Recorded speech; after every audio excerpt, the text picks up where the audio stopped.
wa auladi matu walakin kulla musibah dunaka jalal ya Rasulullah. Wahai Rasul, ketahuilah di medan peperangan Uhud ini saudaraku telah meninggal dunia, ayahku telah meninggal dunia, suamiku telah meninggal dunia, dan anakku semuanya telah meninggal dunia. Akan tetapi engkau harus tahu, semua musibah selagi engkau dalam keadaan baik-baik saja, semuanya kecil di hadapan mataku wahai Rasulullah.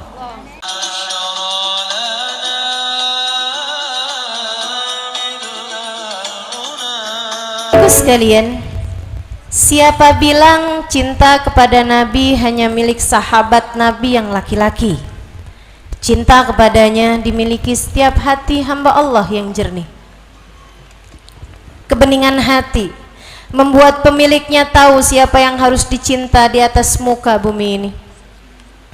Hati yang indah berhias iman memahami makna sabda Nabi Muhammad, la yu'minu ahadukum hatta yakunallahu wa rasuluhu ahabbu ilaihi mimma siwahuma.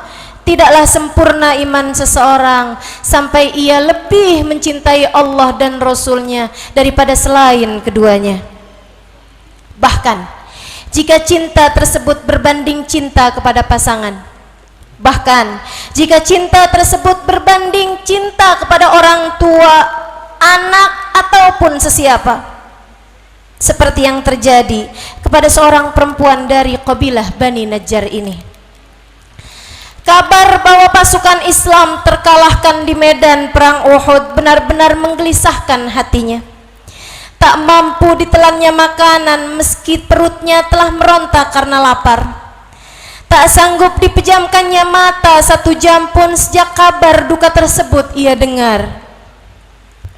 Saudaranya, ayahnya, suaminya, dan anaknya telah turut serta ambil bagian dalam perang tersebut. Mereka dengan semangat berangkat ke medan perang Uhud guna berjihad membela agama Allah.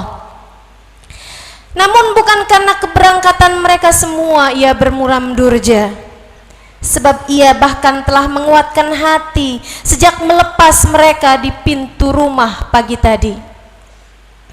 Yang ia khawatirkan adalah Nabi Muhammad. Adakah Rasul kekasih Allah itu selamat? Adakah manusia agung pembawa risalah langit itu masih ada di atas muka bumi ini? Adakah penyampai wahyu Tuhan yang penuh kasih sayang itu masih dapat ia tatap wajahnya? Masih dapat ia dengar suaranya?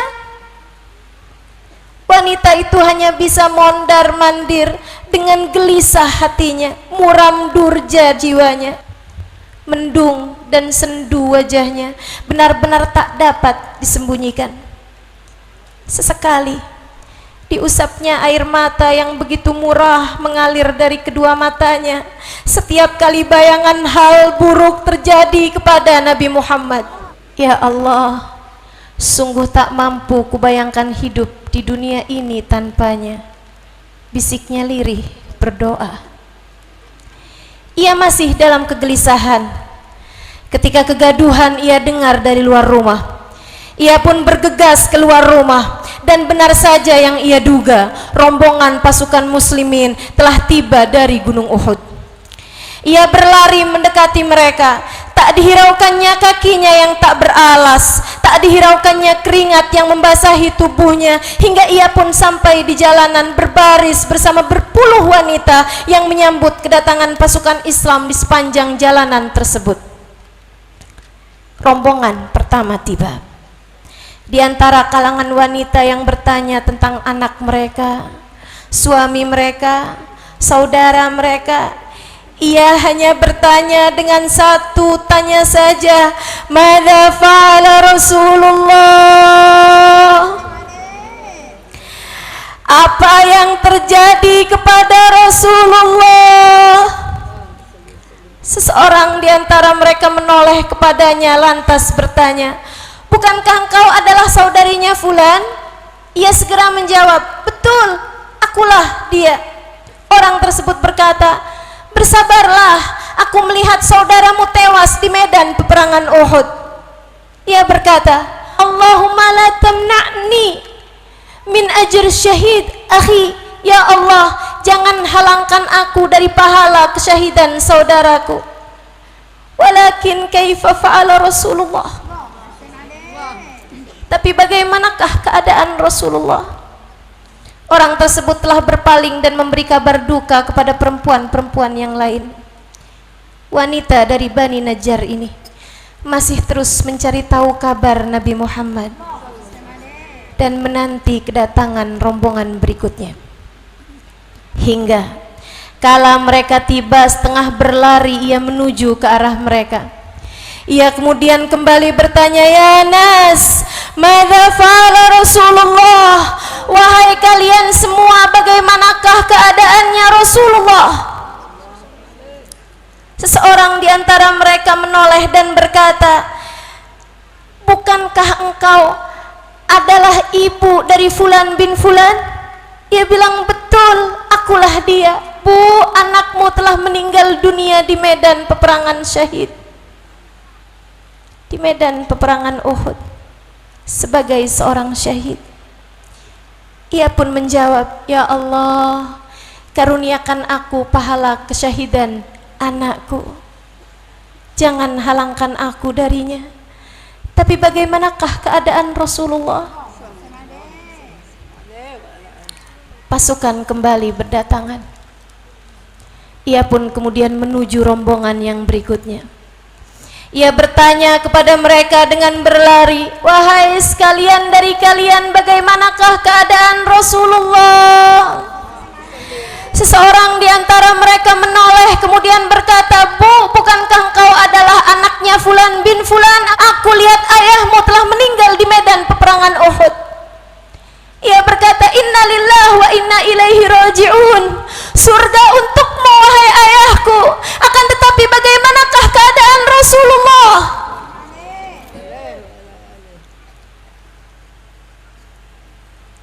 Ia pun kemudian menuju kepada rombongan yang berikutnya.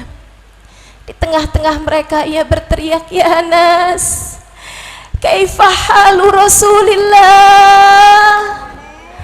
Wahai sekalian pasukan, bagaimanakah keadaan Nabi Muhammad?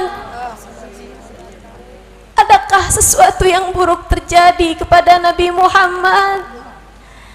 Seorang di antara mereka mengenalinya dan bertanya, Bu, suamimu telah meninggal di medan peperangan Uhud. Ia kemudian berkata, inna lillahi wa inna ilaihi raji'un. Surga untukmu wahai suamiku, namun bagaimanakah keadaan Rasulullah? Seseorang memberikan isyarat padanya bahwa Rasulullah dalam keadaan baik-baik saja. Ia kemudian berkata, aruni hatta anzur ilaih. Di mana Nabi Muhammad?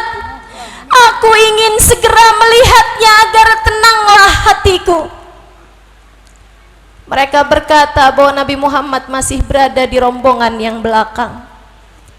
Ia pun menunggu, ia pun menanti, sampai ketika rombongan tersebut tiba yang di sana terdapat Nabi Muhammad. Ia segera berlari kencang. Didekatinya Nabi Muhammad sallallahu alaihi wasallam, ingin didekapnya andai saja itu diperkenankan. Akan tetapi karena ia tahu bahwa Nabi Muhammad tak akan pernah merestui, ia hanya berani untuk memegang surban Nabi Muhammad sallallahu alaihi wasallam. Ia pegang ujung surban Nabi, kemudian berkata dengan suara gemetar, ya Rasulullah,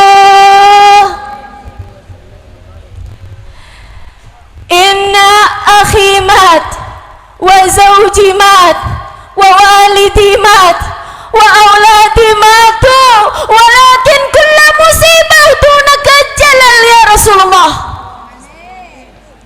Wahai Rasul, ketahuilah, di medan peperangan Uhud ini saudaraku telah meninggal dunia, Ayahku telah meninggal dunia, suamiku telah meninggal dunia, dan anakku semuanya telah meninggal dunia. Akan tetapi engkau harus tahu, semua musibah selagi engkau dalam keadaan baik-baik saja, semuanya kecil di hadapan mataku, wahai Rasulullah. Semua musibah selagi engkau dalam keadaan baik-baik saja, semuanya kecil di hadapan mataku, wahai Rasulullah.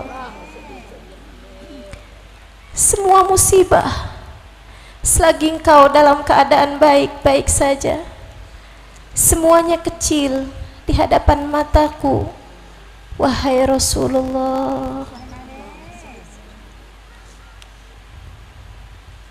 Iya, sebab hatinya telah penuh dengan iman yang membuatnya tahan menghadapi segala ujian. Namun hatinya juga penuh cinta kepada Nabi Muhammad. Rasa cinta yang membuatnya tak rela jika ada hal menyedihkan terjadi kepada Nabi Muhammad. Ia ingin Nabi Muhammad selalu terjaga. Ia berharap Nabi Muhammad selalu bahagia. Ia tak mampu membayangkan Nabi Muhammad terluka, apalagi menderita. Saudariku sekalian, kabar tentang maksiat yang kau perbuat menyedihkan hati Nabi Muhammad di dalam alam kuburnya.